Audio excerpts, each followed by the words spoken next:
ఇది మార్చుకోవాలంటే పనిచేస్తుంది.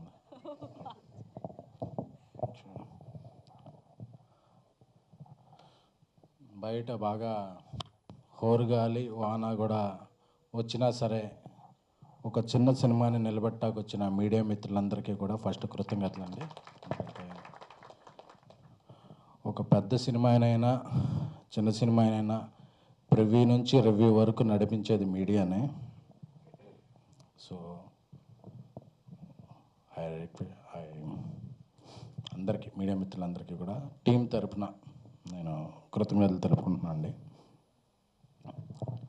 సోదర, ఈ సినిమాకి ఈ ఫంక్షన్కి రావాలని సంపు ఒక 4 days బ్యాక్ కాల్ చేసాడు. నేను ముంబైలో ఉంటే తర్వాత నేను ఎందుకు కాల్ ఆన్సర్ చెబితే ఏదో తను వేరే ఈవెంట్ అనుకున్నాను, బట్ మెసేజ్ పెట్టాడు. సో నాకు సంపు అంటే చాలా ఇష్టం. తను మెసేజ్ పెట్టినా వచ్చేస్తాను. ఎందుకంటే తనని సాయి రాజేష్ గారు ఇంట్రడ్యూస్ చేశారని చెప్పి ఈ 11 సంవత్సరాల్లో ప్రతి పండక్కి తను ఫస్ట్ మెసేజ్ పెట్టేది సాయి రాజేష్కే. ఎందుకంటే లాయల్టీకే రాయల్టీ లాంటాడు మన సంపూర్ణేష్ బాబు. సో అలాగా ఇష్టం. అదేంటే ఈ సినిమా దర్శకుడు మోహన్, మన మధునందన్ గారు, నా ట్యాక్సీ వాళ్ళలో మధునందన్ గారు కీలక పాత్ర పోషించారు. ఆయన బ్రదరే. సో ఆయన చేసిన ఈ ప్రయత్నం విజయవంతం కావాలని కోరుకుంటున్నాను. అలాగే ఇంకొక హీరో సంజోష్ కూడా చాలా రోజుల నుంచి మంచి పాత్రలు చేసుకుంటూ ఒక బ్రేక్ గురించి ఎదురు చూస్తున్నాడు. ఆ బ్రేక్ సోదరాతో వస్తుందని కోరుకుంటున్నాను. I wish all the best Santosh.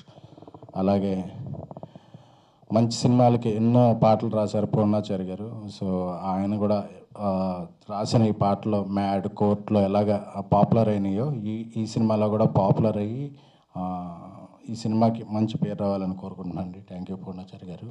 So cans cinema వారి తొలి ప్రయత్నం. సో ఎందుకంటే కంటెంట్ని నమ్మి ఎందుకంటే సంవత్సరానికి పెద్ద హీరోలు సినిమాలు అవి ఒక 10 వస్తుంటాయి. బట్ మిగతా 90% మిడ్ అండ్ స్మాల్ ఫిల్మ్స్ ఉంటాయి. సో స్మాల్ ఫిల్మ్స్ ఉంటే ఇండస్ట్రీ బాగుంటుంది. అలాంటి స్మాల్ ఫిల్మ్స్ ద్వారానే పైకి వచ్చిన వ్యక్తిని కాబట్టి స్మాల్ ఫిల్మ్స్ ఎప్పుడు బాగుండాలని, ఏదన్నా ఒక పెద్ద సినిమా ఫంక్షన్లో పార్టిసిపేట్ చేయడం కన్నా ఒక అప్కమింగ్ సినిమా ఫంక్షన్లో మాట్లాడటం నేను చాలా గౌరవంగాను హ్యాపీగానే ఫీల్ అవుతుంటాను. సో ఎందుకంటే ఆ విలువ నాకు తెలుసు. సో అలాగే ఈ సినిమాని ప్రోత్సహించడానికి వచ్చిన నవీన్ మేడారామ గారు, ఆయన చేసిన 90s అంటే నాకు చాలా చాలా ఇష్టం. సో ఇప్పుడు హోమ్ టౌన్ అని కూడా ఒకటి చేశారు, డెవిల్ చేశారు, చాలా చేశారు. So I like your work Naveen గారు. సో అలాగే నాకు ఎప్పుడు స్ట్రెస్ వచ్చినా ఇంటికి వెళ్ళి బ్రహ్మానందం గారు, బాబు మోహన్ గారు అని సెర్చ్ కొట్టి ఆ క్లిప్పింగ్స్ చూసుకుంటున్నాను. ఎందుకంటే ఒక 10, 15, 20 years నుంచి ఎప్పుడు యూట్యూబ్ కొట్టినా నైట్ టైం ఆ క్లిప్పింగ్స్ చూసుకుంటూ చాలా హ్యాపీ ఫీల్ అవుతుంటాం. ఎందుకంటే బాబు మోహన్ గారు చేసిన క్యారెక్టర్స్ ఏంటి, ఆయన పండించిన హాస్యం ఏంటంటే ఎటువంటి అశ్లీలత లేని, అందరికీ ఇంటిలపాది చూసిన హాస్యాన్ని ఒక నటుడిగా, క్యారెక్టర్ ఆర్టిస్ట్గా, హీరోగా ఒక పరిపూర్ణమైన కెరీర్ని, జీవితాన్ని చూసిన వ్యక్తి. ఆయన జీవితం ఎందరో యంగ్స్టర్స్కి, నెక్స్ట్ జనరేషన్స్కి ఆదర్శప్రాయం. సో ఈ లవ్ యూ బాబు మోహన్ గారు.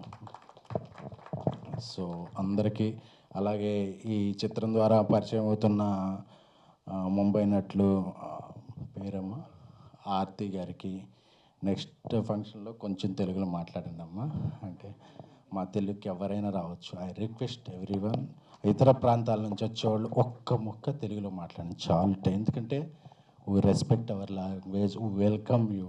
అండ్ కొంచెం మా తెలుగును కూడా మాట్లాడితే మా తెలుగు భాష ఇంకా ముందు వెళ్ళేది. ఇటాలియన్ ఆఫ్ ద ఈస్ట్ అంటారు తెలుగుని. So we love our Telugu. నాకు తెలుగు అంటే అంత ఇష్టం, మీ అందరికీ తెలుసు ఎక్కువ. అలాగే సాయి రాజేష్ గారు, ఆయన యాక్చువల్గా వికారాబాద్లో మా నెక్స్ట్ సినిమా మ్యూజిక్ సెట్టింగ్స్లో ఉన్నారు. బట్ ఒక చిన్న సినిమా, అది సంపూ సినిమా. నేను వెంటనే దీనికి పార్టిసిపేట్ చేయాలని వెంటనే అక్కడి నుంచి ప్రోగ్రామ్ మధ్యలో ఆపుకొని కూడా వచ్చారు. సాయిరేష్ గారికి ఆయన చాలా బాగుంటుంది, ఎందుకంటే ఒక క్యారెక్టర్ ఆర్టిస్ట్ని హీరో చేయగలరు, ఒక జూనియర్ ఆర్టిస్ట్ని లీడ్ ఆర్టిస్ట్ చేయగలరు అంటే ఆ గట్స్ ఆయనకు ఉన్నాయి. సో సాయి రాజేష్ గారి లాంటి వ్యక్తులు, దర్శకులు, నిర్మాతలు ఎంతమంది ఎక్కువ ఉంటే అంతమంది క్యారెక్టర్ ఆర్టిస్టులు, లీడ్ ఆర్టిస్టులు అవుతారు. సో అది ఇండస్ట్రీకి ఇది. సో బేబీతో రీసెంట్గా కల్ట్ తీశారు, బాలీవుడ్లో కూడా నన్ను తీసుకెళ్తున్నారు బాలీవుడ్కి. సో ఐ థ్యాంక్ఫుల్ టు, అంటే ఎంత ఫ్రెండ్ అయినా సరే ఇంకా స్టేజ్ మీద ఉన్నప్పుడు మనకి ఎవరేమి ఇచ్చారో అది మర్చిపోకూడదు కాబట్టి. So I like my Rajesh. Hello Rajesh, మా నెక్స్ట్ ఫిలిం అనౌన్స్మెంట్ కూడా ఈ మంత్ ఎండ్ లోపే వస్తుంది. We are happy. సో ఈ సోదరా సినిమా అంటే బ్రో, మా పవన్ కళ్యాణ్ గారి బ్రో ఎంత విజయం సాధించిందో అలాగే ఈ సోదరా సినిమా కూడా అంత విజయం సాధించాలని, ఈ అందరికీ కూడా ఒక మంచి క్యాన్వాస్ రావాలని. సో మా సాయి రాజేష్ ఇంట్రడ్యూస్ చేసిన సంపూది ఈ 25వ తారీఖున రిలీజ్ అవుతుంది కదా, 25వ తారీఖు 24వ తారీఖు సాయంత్రం ట్రిపుల్లో ఒక స్క్రీన్ మొత్తం నేను తీసుకుని నా ఫ్రెండ్స్ అందరికీ ఫ్రీగా చూపించబోతున్నాను. సో ఎందుకంటే I want encourage film. So I will watch the film with the audience or from my friends and my Twitter followers. So ట్రిపుల్లో ఒక స్క్రీన్లో ఉచితంగా చూడొచ్చు. సో ఈ spread this word and I wish this Sodara will become a very good success. అలాగే ఈ సినిమాకి ముందుకు సాగిస్తున్న పిఆర్ టీమ్, మా శ్రీను అండ్ మధు అన్నకి కూడా థ్యాంక్ యూ సో మచ్. ఈ సినిమా గురించి మీడియా మిత్రులు నాదొక్కటే రిక్వెస్ట్, మీరు కలిగింది ఒక్క పాజిటివ్ వరకు, ఒక్క వర్డ్ కొద్దిగా ఎక్కువ రాయండి. సో మీరు సినిమాని బతికించినట్టు అవుతుంది. Thank you. Love you all.